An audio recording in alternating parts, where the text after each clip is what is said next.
Welcome to the Foundry by Forge College. In our last lesson, we covered planning reusable deployment scripts. We got all the theory down, right? But let's be real for a second. Elegant theory doesn't stop you from accidentally draining your wallet on mainnet because of a typo. So today, in this explainer on designing and authoring deployment scripts, we're taking those beautiful design patterns and hammering them into actual runnable code. We're bridging the gap between planning and execution to build a highly reliable deployment script machine. This is a massive milestone in your capstone project for deploying on Solana. It's where the theory finally meets the unforgiving command line.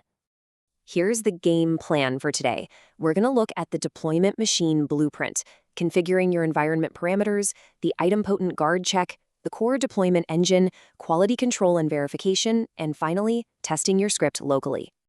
Section 1, the deployment machine blueprint. Okay, we're officially off the whiteboard and onto the factory floor. Now, a lot of developers make the exact same terrifying mistake right out of the gate.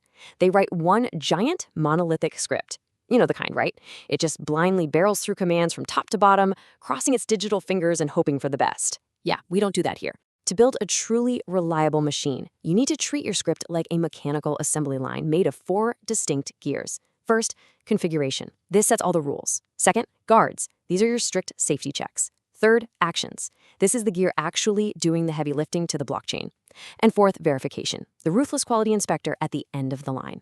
Separate your deployments into these 4 buckets, and your scripts go from being fragile text files to literally unbreakable machines.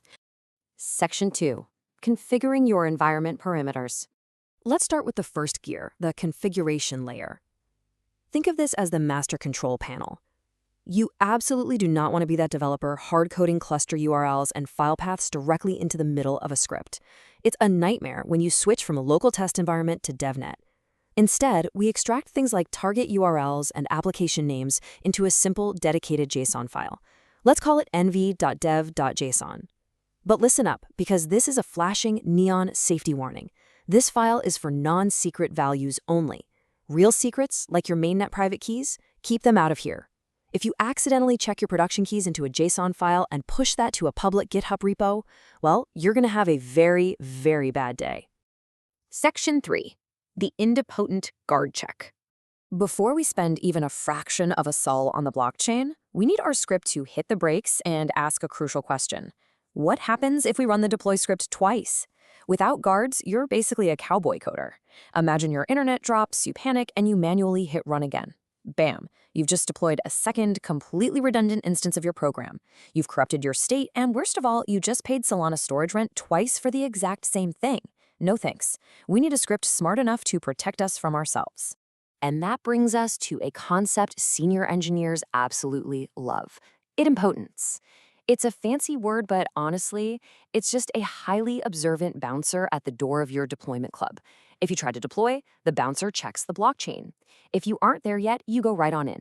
But if you're already deployed, the bouncer remembers you, safely skips the heavy deployment step, and just returns a clean exit code, say exit code 10, signaling the resource is already there. So whether you run your script once or accidentally mash the enter key 50 times, you get the exact same safe result. It's a cheap check, but an incredibly powerful guard. Section 4, the core deployment engine. All right, if the config is loaded and our idempotent bouncer gives us the green light, we hit gear 3, the action layer. And the command here is beautifully straightforward. It just reads the parameters we set up and pushes to the blockchain. Notice how it cleanly references that cluster URL variable from our JSON file? We want to keep this step hyper-focused. Its one and only job is to take your compiled.so file, the final binary of all your hard work, and get it onto the Solana network safely. Section 5, quality control and verification. Now, just because your terminal didn't crash doesn't mean your program is actually working on chain. We need rigorous post-deploy verification. We need to fail fast. A verification hook is just a tiny isolated inspector script. After the deploy command finishes, it queries the blockchain to make sure your program account is physically there and the data length matches what we expect. Let me tell you, failing fast is always better than failing slow. Failing slow is finding out you're broken 3 days later when angry users flood your Discord. Failing fast means if something is wrong, the hook immediately throws an exit code 20 and halts the entire assembly line right then and there. It's minimal, it's deterministic, and it is ruthlessly efficient. So, how do we handle these results? We emit structured JSON logs mapped to standard exit codes. This makes our pass or fail decisions completely machine-readable.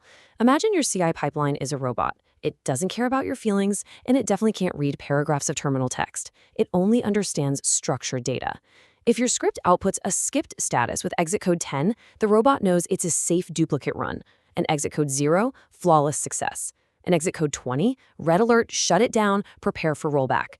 Setting up these structured logs is what elevates a weekend hobby project into professional, enterprise-grade automation.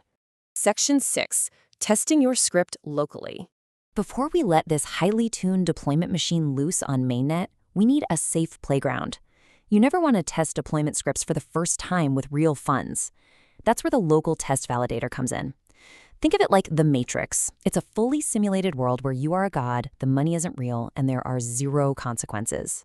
Running this with a throwaway deployer key pair keeps your tests totally deterministic. You spin it up, run your template, watch it deploy.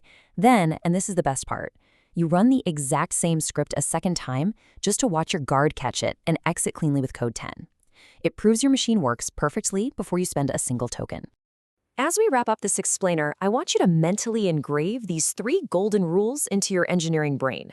1. Prefer small, testable guard checks over terrifying monolithic scripts. 2. Always emit structured JSON logs with distinct exit codes. And 3. Keep your post-deploy verification minimal, fast, and entirely deterministic.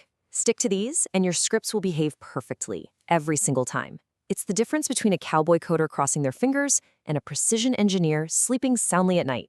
So I'll leave you with this provocative thought. Now that you've got these perfectly predictable, machine-readable logs and standard exit codes, how do we wrap all this up for full continuous integration? How does the robot actually read the menu we just created? Well, that's exactly what we'll be tackling in our next lesson on CI integration. Thank you so much for joining me today. This explainer was brought to you by Forge College. Head on over to forge.college to dive deeper into this topic and explore a ton of other awesome Web3 resources. See you in the next one.